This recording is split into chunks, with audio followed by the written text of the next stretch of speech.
Prince Andrew's lawyers have been trying to convince an American judge to dismiss the sexual assault civil lawsuit against him. His lawyer says that the Duke, who denies the accusations, could be covered by a deal his accuser, Virginia Giuffre, made with Jeffrey Epstein in 2009. Britain and the US have both registered new coronavirus records as the Omicron variant continues to spread rapidly around the world. Britain recorded more than 200,000 new cases in a day for the first time. A second Chinese city has gone into full lockdown as officials rush to contain even small COVID outbreaks a month before the opening ceremony of the Winter Games. And world number one, Novak Djokovic, says he will head to the Australian Open to defend his title after receiving a medical exemption. Good morning, I'm Savannah Sellers. Joe has the day off. Right now on Morning News Now, winter wallop. It's Groundhog Day all over again for thousands of troubled travelers across the country. Heavy snow canceled flights and clogged roads, adding more misery to weary and stranded passengers coming back from the holidays. I'm trying to fly back home. I've been out since 3 in the morning this morning, and my flight got changed twice. What is this like? Terrible. That's all I gotta say about it. And with hundreds of flights already canceled today and more expected tomorrow, we're taking a look at the impact being felt across the travel industry. Expanding access. With many students returning to class, the FDA has authorized the Pfizer booster to children as young as 12. This as COVID cases are soaring to record levels across the country, with the Omicron variant spreading quickly among young people. The troubling trend and the new actions the FDA is taking to help slow the spread. Masking up. As COVID cases surge, there's a renewed push on masking to help lower transmission. But nearly 2 years into the pandemic, there are lots of options. From size to types, we're digging into which kind of mask is the best at keeping you safe. Split verdict. Disgraced Theranos founder and CEO Elizabeth Holmes found guilty on 4 of 11 counts against her. Convicted of exaggerating to investors what her near billion-dollar blood testing company could do. Now the woman who was once hailed as the next Steve Jobs faces years behind bars. The big question still unanswered, and the fallout the ruling could have on the rest of Silicon Valley. Oh, I think it's a big deal for Silicon Valley because if fake it till you make it, I don't think they're going to be living by that anymore. And game over after a jaw-dropping exit from Sunday's game. Controversial wide receiver Antonio Brown is back in public. His message to a former teammate as we get new insight into the potentially career-ending moment when he ran off the field. We start in the United States, where authorities are facing an unprecedented surge in coronavirus cases fueled by the Omicron variant. The daily tally on Monday alone hit 7 digits. Johns Hopkins University says the figure of more than 1,082,000 is a record high. The government is taking a series of measures aimed at encouraging people to get a booster shot. On Monday, the U.S. Food and Drug Administration authorized a third dose of the Pfizer-BioNTech vaccine for children aged 12 to 15. The FDA also shortened the interval between the second and third shots from 6 months to 5. On Twitter, President Joe Biden described getting vaccinated as a patriotic duty. Concerns are rising about the burden on medical services in New York State, which has become a hotspot for infections and hospitalizations. Public services are also under strain. In New York City, some bus and subway routes have been suspended due to a shortage of workers. While the rapid spread of Omicron is forcing Asian countries to tighten regulations, Thailand recorded 280 new Omicron infections on Monday in a continued surge since the New Year holidays. The country's health ministry announced that more than 2,000 Omicron cases have been reported since the variant was first detected in November. The number represents about 20% of the overall cases, as the Delta variant remains dominant. Thai authorities are now considering a continuation of mandatory quarantines for all international arrivals, a measure that was reintroduced in late December. Thailand had lifted the requirements for tourists from dozens of nations in November as a part of efforts to rebuild the country's hard-hit economy. The authorities are calling on government officials and private companies to have employees work from home to prevent the spread of the infection. Meanwhile, India reported more than 37,000 new cases on Tuesday, the most since early September, as the Omicron variant spread, especially in urban regions. The Indian government began to inoculate children aged 15 to 18 years old on Monday and will start providing booster shots to medical workers and the elderly next week. Political forecasters at a leading U.S. consultancy have revealed their 10 big political risks for the year ahead. In top spot, China's unwavering zero-COVID policy and the turmoil it threatens to unleash on the global economy. Eurasia Group announced a list on Monday. It cites China's previous successes at containing the pandemic, while saying that the fight is now against a much more transmissible variant with broader lockdowns and vaccines limited in their effectiveness.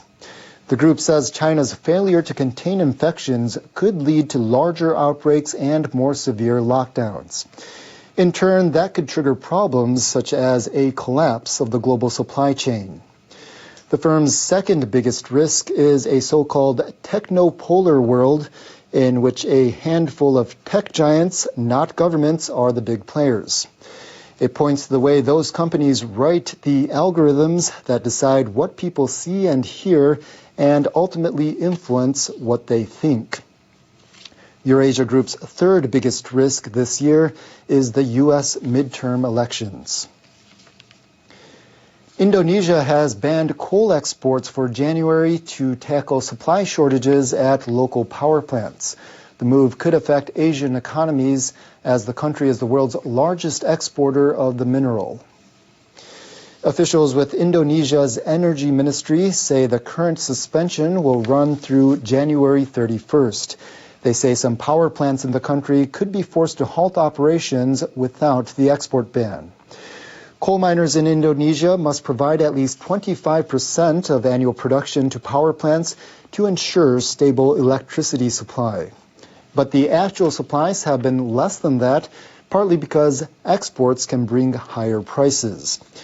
The International Energy Agency says Indonesia accounted for over 30% of global coal exports in 2020. The main importers include China, India, and Japan. A Japanese embassy official in Jakarta says they're monitoring the situation. The Indonesian government plans to reevaluate when to resume exports after Wednesday.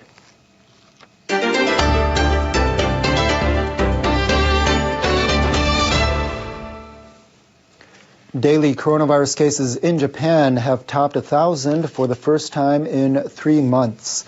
The spike comes as health authorities rush to contain the more transmissible Omicron variant, which is rapidly spreading nationwide. The southern prefecture of Okinawa is the current hotspot. Officials reported over 200 cases Tuesday. It's the largest figure since September.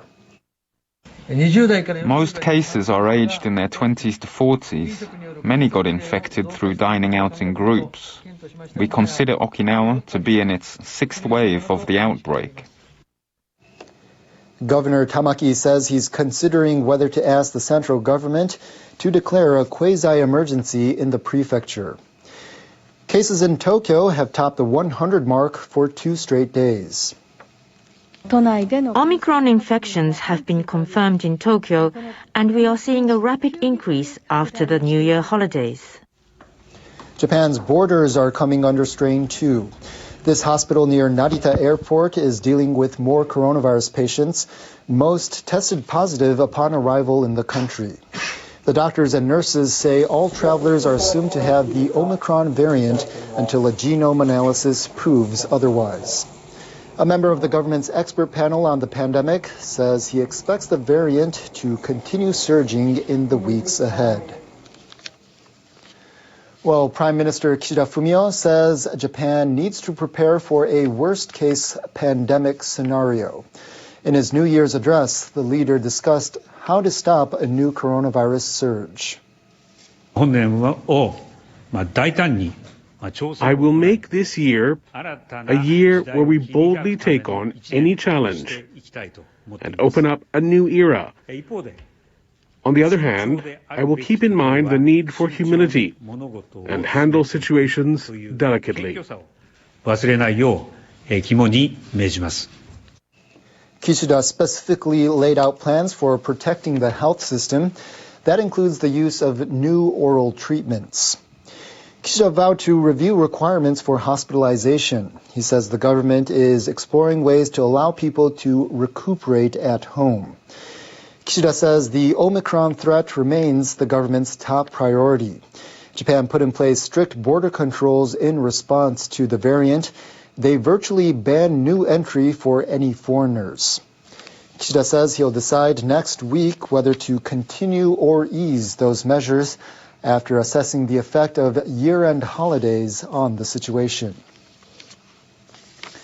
People with homes near the crippled Fukushima Daiichi nuclear power plant have begun the new year full of hope that more than a decade of displacement will soon end. This year will be a very important and busy year for Futaba. I want to take the lead and work hard to rebuild the town.